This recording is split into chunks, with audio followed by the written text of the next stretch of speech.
Hey guys, AJRC here, and welcome to Football Manager 2022 career here with Reading. They are the team I support, so they're the team I'm going to manage. Not going for any majorly long road to glory save, but at the same time, I don't want to just start with one of the best teams and that's it. So something familiar, something I know well, and hopefully something I can do well with. We are at Reading now. I do play quite a lot of Football Manager, but I don't play it in depth, so I get through quite quickly. I do a lot of delegating to my staff, so seasons do tend to go quite quickly when I play them, but hey, I enjoy the game as the basic game, and I'd rather play this than the touch version or anything like that. So there we go. But yeah, as we see here, Reading Higher Edgington as manager is our 150th anniversary season. As we've got the commemorative kit here, and the badge as well, which they haven't put in the game, which is a little bit annoying, and it's also not in my logo pack either. The Rangers one was in the game or on the logo pack, one or the other, but Reading is just not there, so still got to stick with the default badge as it is. We see here media prediction 8th for the season.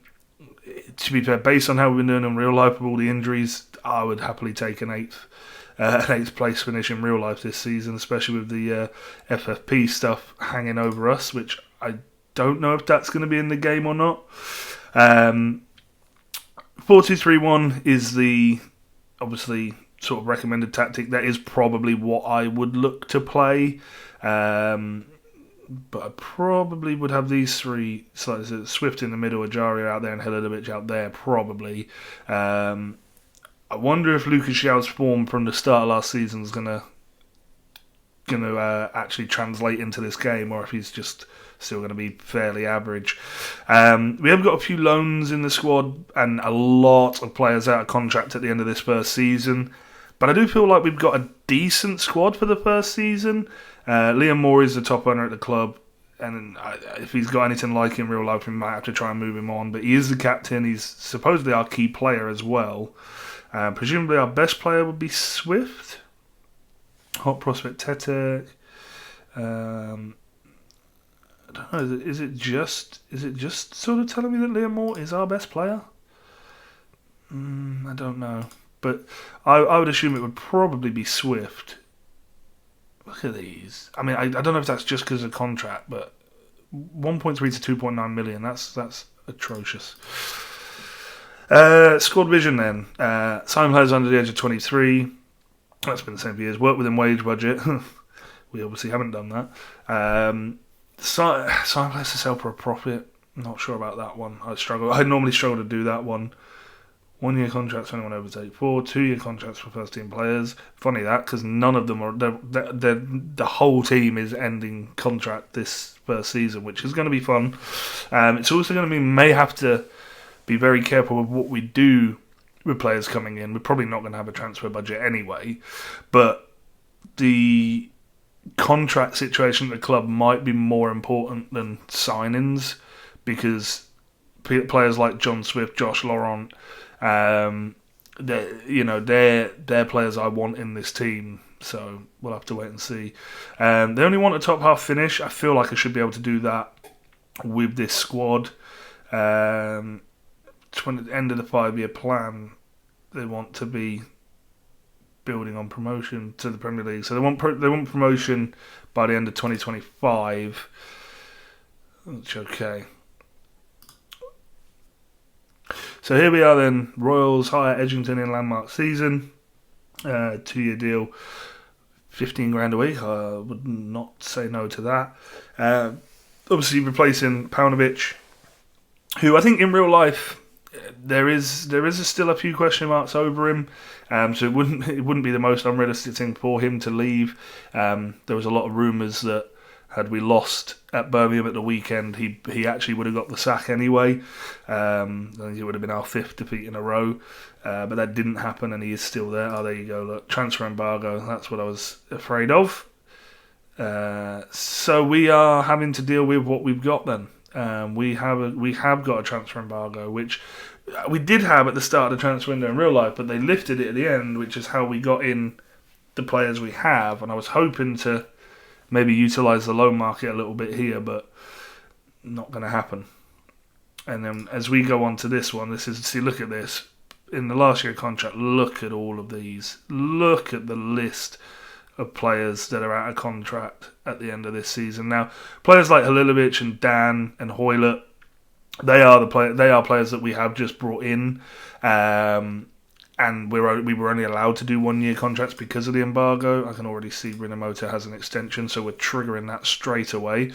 Anyone else got a extension clause? It doesn't look like it. I mean, a lot of these youngsters do, but I'm not too worried about them so far. Jariel Dorset will trigger his extension. He could be decent. Jamari Clark, look at that potential. It's fitting after the weekend he just had.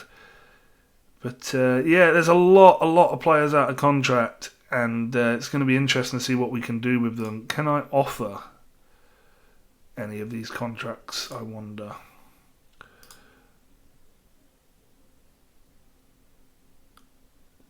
No, Swift doesn't want to sign one because he wants to go, by the looks of it. That's brilliant.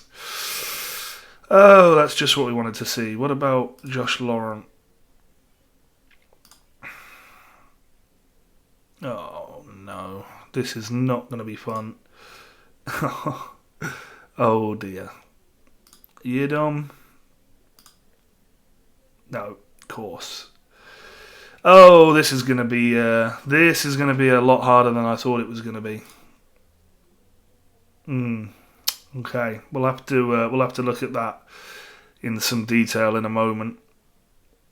Tactics we'll skip now. Club vision we'll just accept, and then we don't need this right now. Pre-season and selection rules. So have a quick look at the squad.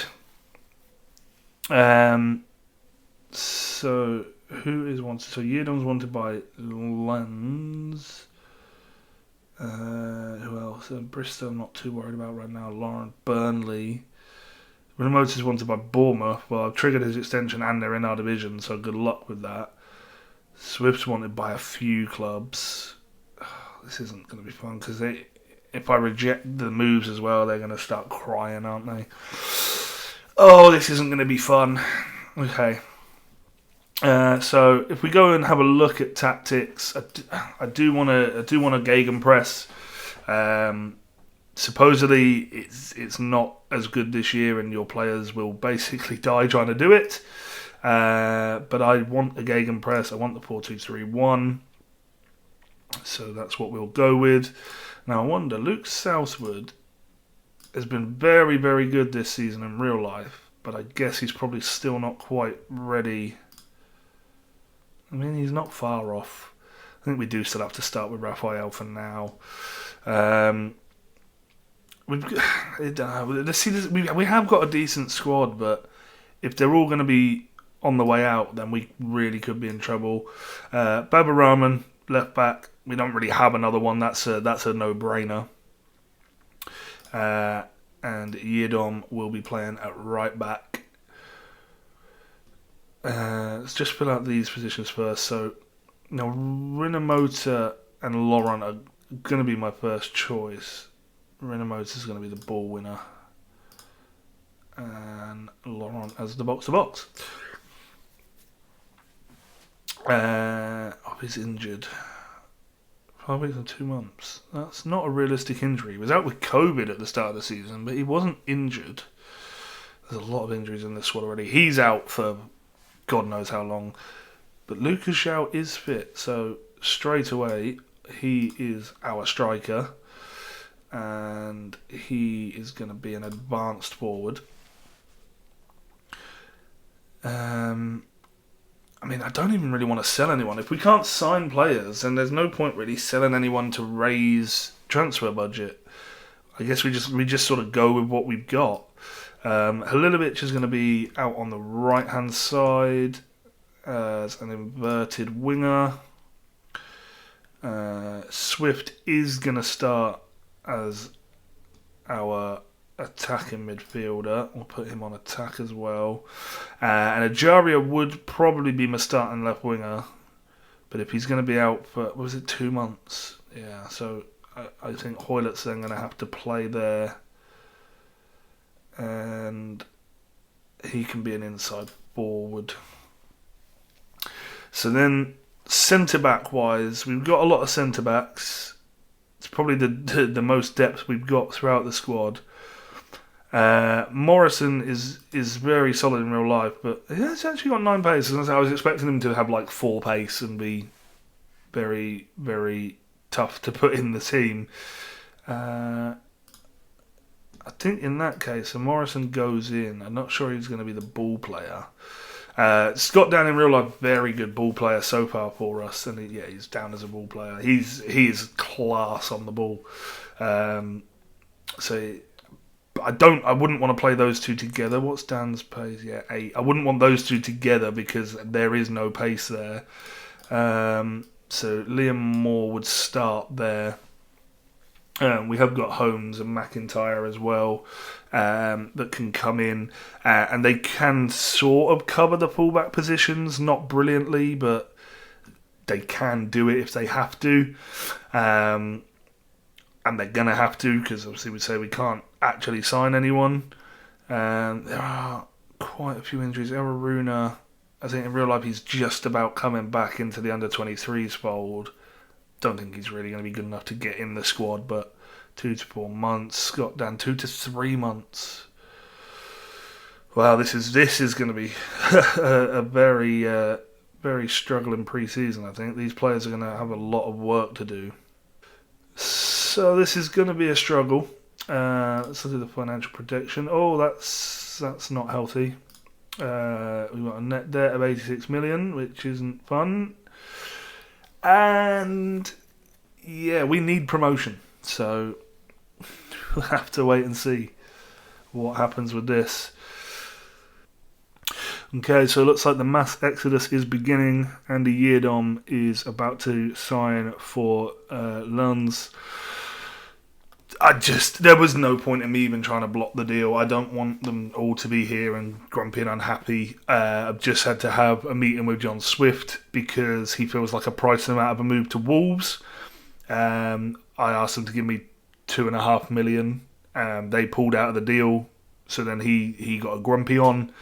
And then as part of the meeting, I said, look, I'll sell you for the right price. And he's set his own asking price at $5 million, which is double what I asked for. So he's a bit of a dumbass, but there we go. He's probably going to be on the block. But yeah, Yeardom will be the first one out. I have managed to offer a couple of contracts to some youth players. Not that they're going to do anything for me right now, but it's promising that at least they, because they were ones that were running out, I think, towards the end of this season. So that's good, I guess. This is already becoming a bit of a mess. This embargo is going to be a nightmare because I can't sign anyone to replace Yeardom. This is the problem.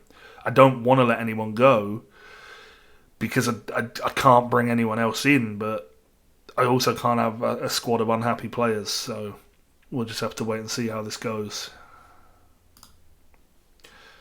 You see there, skip forward, there's the confirmation that Yeardom has gone. And I now don't really have a right back, so this could get interesting. Okay, so we've made it through to the first game of the season. Not the worst pre-season. All wins except this one. Except they were the one half decent team we played. An Eredivisie team, but still got a draw out of it. John Swift, the scorer, now. He's not going to be around for much longer because, as you can see, he is currently under 2 separate £3 million bids from Burnley and Aston Villa. And they have been accepted. We're just waiting for him to essentially decide where he wants to go. He is still here for this game, but this will be his last game. In terms of transfers, I mean, it's only it's only him and Yierdom that have gone. So, well, he hasn't gone yet, but Yierdom is the only other one. Fair few loans, but outside of that, nothing's really happening. Obviously, we can't do anything to make anything there. So nothing's changed in that respect.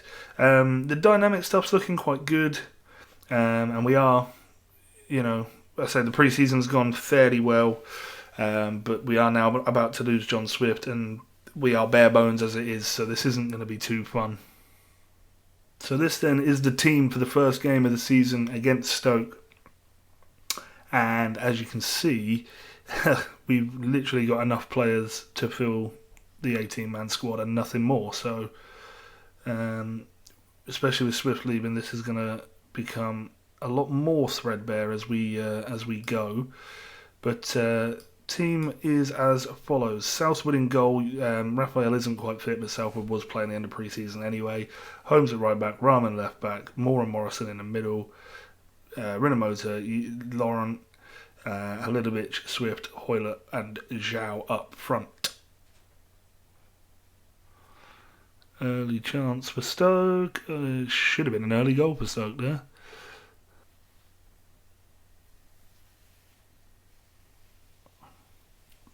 This is good play though. Halilovic. Thought that went in. Oh, and Holmes has got to go off. Now in real life, he's played there before. I guess that's what we're doing. No, not that. Remoter there. Laurent there as a ball winner.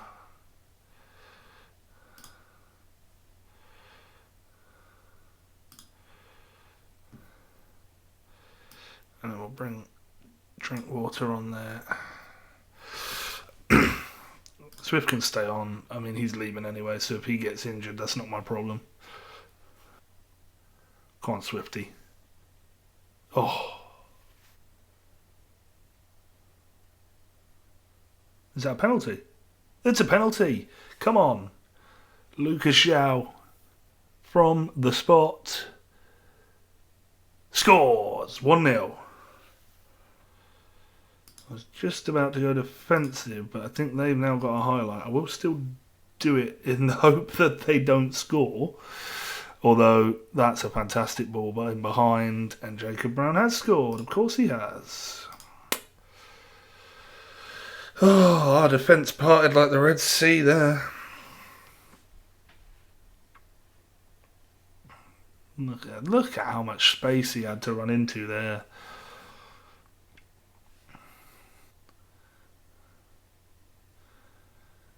Hoylett's ball in. Come on, Zhao. Halilovic. Come on, Renault. Zhao! Lucas Zhao again! Come on! Full time. We've won the first game of the season. Oh, we're going to need to rack up some points as quick as we can before these players start falling off a cliff for fitness. How long is Holmes out for then? Okay, he's out for a week. It's not the end of the world. Swift, I don't care, he's leaving anyway. And that will be that. If we go and have a quick look at the very early league table, we're up in 4th place. I know there's some teams that haven't played yet, but we'll take that as a start. We'll probably be back somewhere around here for QPR-ish, somewhere like that. And we'll see how we're getting on at that point with this very, very shallow squad.